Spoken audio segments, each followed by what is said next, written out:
Welcome to the Bill Kelly Podcast, critical discussions in critical times. Here's your host, Bill Kelly.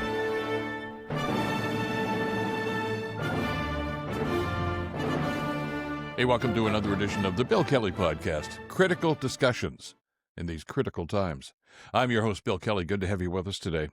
You know, the more I see Pierre Poilievre perform, and I use that term loosely, or utter whatever it is that Poilievre utters, the more I wonder just what kind of alternative universe this guy lives in, and who is it that's whispering in her ear that, hey, you're doing a good job, this will really get them.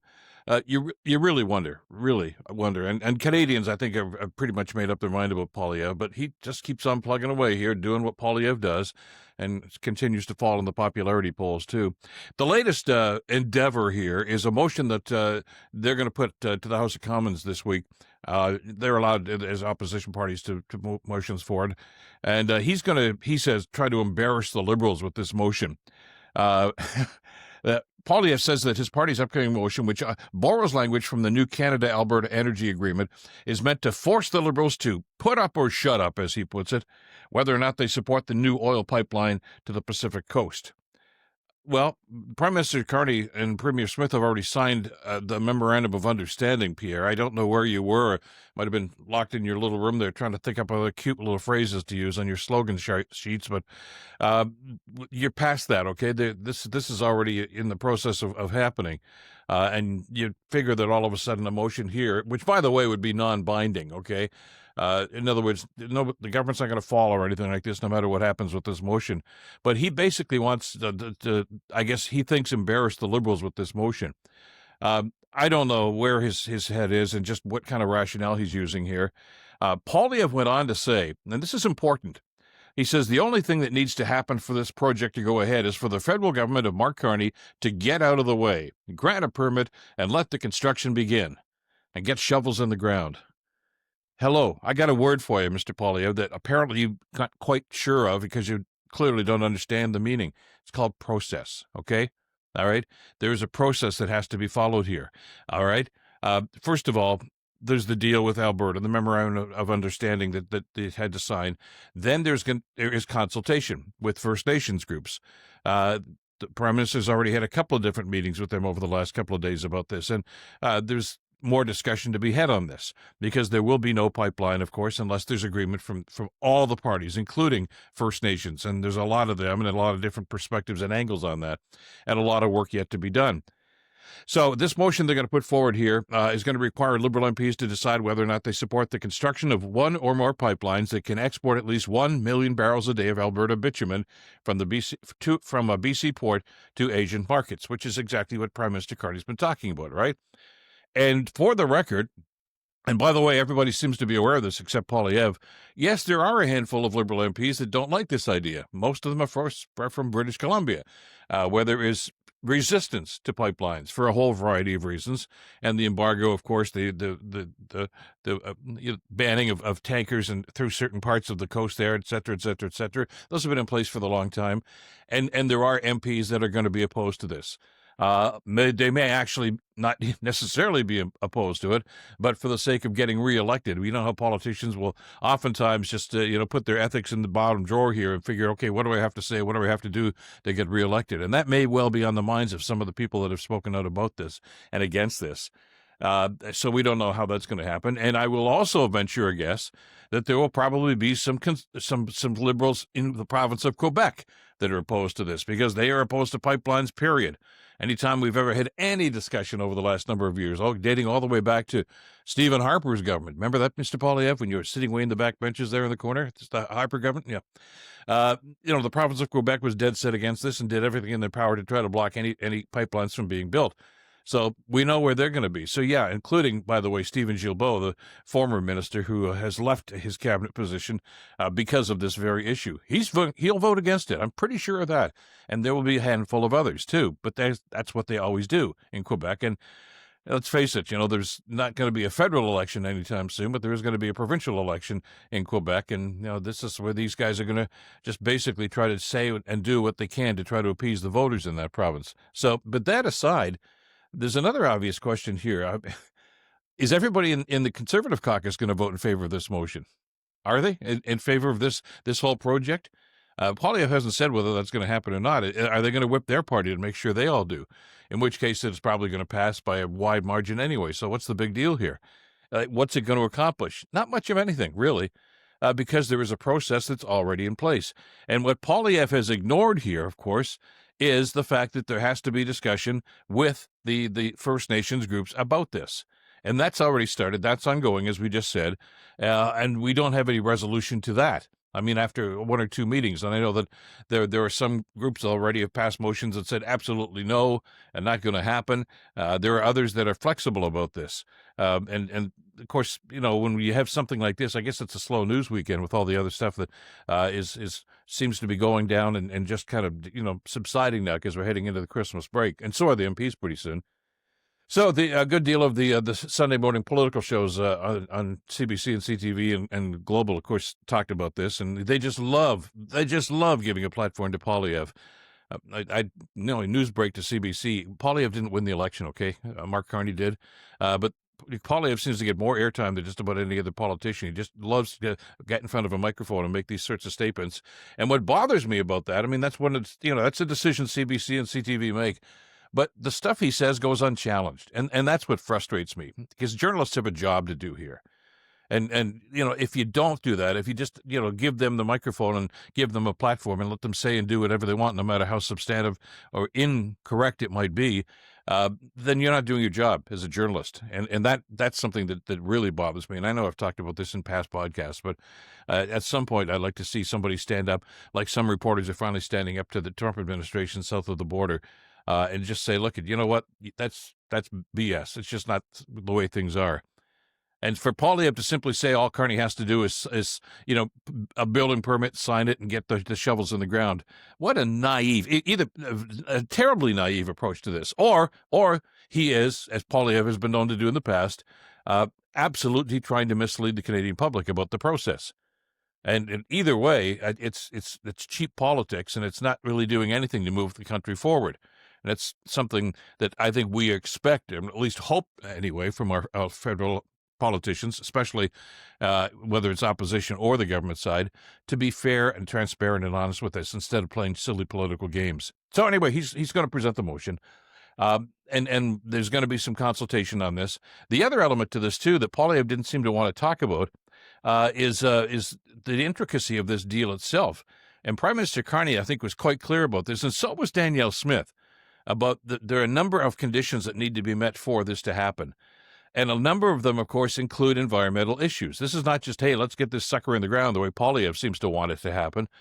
There is going to be some consideration to this. And there are standards that need to be met by the Alberta government, for instance, carbon capturing and a number of other things that they agreed to, that Danielle Smith signed on to. It was Danielle Smith that said this was a great deal for Alberta. Well, there are some environmental concerns and some environmental standards that need to be met here. And Prime Minister Carney was pretty clear, I guess Poilievre didn't hear this part either, that if the conditions aren't met, deal's off. And Smith knows that. Prime Minister certainly knows that, because he's talked about that time and again since this MOU was signed by both parties, that this standard has to be met. That includes, of course, a buy-in from Aboriginal groups. It includes these environmental standards that have been set up. And it includes something else that Poilievre didn't seem to want to take into consideration before he started mouthing off on these political talk shows. Who's going to build this thing? There's nobody in the private sector has come forward yet and said, hey, I'm interested. Let's sit down and talk about that. Is Poilievre assuming or expecting that the federal government's going to foot the bill for that? Because that's not going to happen. And even people that are supportive of this whole project realize that let's be realistic about this. The federal government's not going to finance this project. We need private sector investment. And right now, nobody's knocking at the door. So for Poilievre to simply say, yeah, sign the building permit and get the shovels in the ground, again, he's either very naive or he's intentionally misleading the Canadian public about this. Either way, it's a rotten way to do politics, but that's, I guess, what we've come to expect of Poilievre over the last little while. This has to happen in a certain fashion, and there are steps that need to be taken. And a good deal of that, as we've talked about, is, of course, the consultation that has to happen with First Nations groups. Now that's already happened. There's a lot to be done there. And, yeah, there are going to be some roadblocks. that are going to have to happen from time to time, and there's going to be some people on both sides of this issue, I suppose. I mean, the federal environmental minister, Julie DeBruzen, said on social media that Alberta has committed to raising its effective carbon credit price sixfold. That was part of the deal. Now, they haven't done it yet, and there's some consternation now because they've actually relaxed those standards. But, the Smith government says, well, wait a second, that's something that we actually agreed to months ago before this deal was even being negotiated, which is going to make their job a little more difficult, I suppose. But, again, the environment minister reiterated and echoed what the prime minister said earlier. That's Alberta's business, but this is the goal that they need to reach, and those are the standards that they have to maintain. And if they don't, then the deal's off. I mean, how many times does Carney have to say that? Apparently not enough, because Poilievre hasn't absorbed that just of yet. So there are some other things going on here, too, of course, about the talks and the buy-ins with the Indigenous leaders here, too. And a couple of them actually did appear on Rosemary Barton's show on CBC the other day, and there's some rather insightful things here. Chief Donald Edgars of the Old Masset Village Council in Haida-Gwaii says a pipeline to BC's coast is nothing but a pipe dream. Sounds as if the chief is borrowing from Pierre Poilievre's little book of cute little slogans that really don't matter and are not germane to the discussion. You got to work on that, Chief. And that's all well and good, and they've got some opposition to this. I get that. But before we paint everybody with the same brush, which would be a huge mistake, there are other voices within that community, too. Stephen Buffalo, who's the president and CEO of the Indian Resource Council, said to Rosemary Barton in the same show that there has to be a balance between protecting the environment and getting some economic development opportunities. Boy, that's making an awful lot of sense. And he went on to say that there's a good path forward if we can just sit down and talk about this. So, and again, nobody speaks for all of these Indigenous groups. There's going to have to be some discussion. There's going to be some dissenting voices. There always will be. Anybody that thought that some of these things were going to be done in unanimity and everybody was going to be on the same page was dreaming of Technicolor. That's not going to happen. It takes a leader, and it's going to take some consultation and some flexibility and some negotiation for this to happen. It's not going to happen simply by signing a building permit. Every time I see that quote and see Mr. Poilievre saying it's that simple, all he has to do is, it just reminds me again how fortunate we are that Poilievre is not the prime minister here. Can you imagine taking that naive approach to negotiations for pipelines or for trade deals or whatever the case might be? We'd be the laughingstock of and the global theater for that sort of thing to happen. We've got to remember that, by the way, just what kind of a guy Poilievre is. And don't listen to the bluster and the blunder here. We're in serious negotiations here, and we're doing the right things. And maybe this is all born from Poilievre's idea simply because he wants to get attention. We know that and you've seen the editorial cartoons. Some of them are quite smart, actually. Be the precocious little kids sitting in the back, wah, trying to get attention. And the prime minister is basically trying to drive us in the right direction. Variations on that theme, too. And so I don't know. Were there discussions in the back rooms of the Conservative caucus saying, okay, what are we going to do? Let's go after him about the economy. Well, wait a second. No, wait. The numbers came out, Pierre, and actually, the employment numbers are up. Unemployment is down for the third month in a row. And student employment, yeah, apparently there were jobs for students, too. That number has gone up, too. And the most recent polling by Spark and a number of other polling agencies indicate that, yes, there are economic challenges here, and Canadians are very concerned about that, but by an overwhelming margin, Canadians still want Mark Carney to be the leader to get us through this, not Pierre Poilievre. Just about every category, and that goes from all economic issues, lifestyle issues, everything else. Carney is the preferred leader. As a matter of fact, personal opinion by Canadians about who they'd like to see as the leader, Carney's actually increased his lead over Poilievre. He's up 3.5 points over where he was last week. Poilievre is down 3 points. That is instructive, isn't it, as to where Canadians' heads are at when it comes to leadership and who we want to see making the decisions here. So those are the sorts of things that are happening here. And it's got to be awfully frustrating, I guess, for a guy like Poilievre and his acolytes in the Conservative caucus to not be able to get a foothold into some of this stuff. So, I guess, in the absence of any decent sort of a program and any decent ideas of how to move this country forward, they're just going to play silly political games. And I guess, if that's what you're good at, that's what you want to do, I suppose. I think we deserve, as Canadians, we deserve a lot better than that. And we deserve more from that. And again, I go back to calling people out on this. Poilievre, time and time again, when he makes these outrageous claims about the government or what they should be doing, or whether it's pipelines or anything else, we're for Canada. No, Poilievre, you're trying to destroy this country. You're the doom and gloom here. That we're broken, we're falling apart, everything's going to hell in a handcart here. And Canadians don't buy that. And you know what? They resent people that keep beating our heads with that sort of rhetoric. We're not broken. We're going through some rough times right now, as are just about every other country in the world, and we're looking for some strong leadership. And we like what the Prime Minister's doing. Sorry, Mr. Poilievre.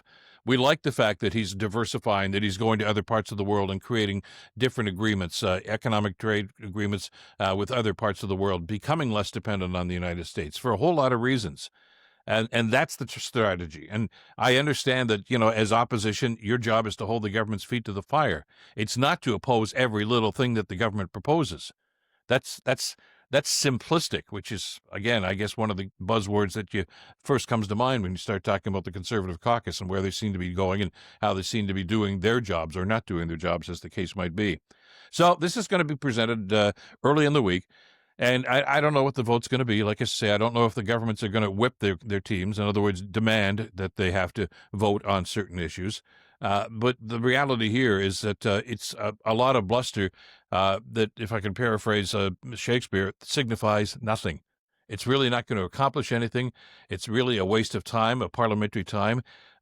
These guys want to, first of all, get the funding bill, the bill that basically allows the funding for all these mega projects that they already passed in the budget, and the bill, of course, that they passed in the springtime. This is not as bad as the U.S. government being shut down altogether. Remember, they went through that just a couple of weeks ago, where there's no money available to pay people, etc. But it's of the same vein. What the Conservatives are doing by holding this up right now, in committees especially, and not passing the allocation for money for the budget, is that these projects that we've all talked about that we want to see happen, these mega projects, aren't going to happen because the money's not going to be there.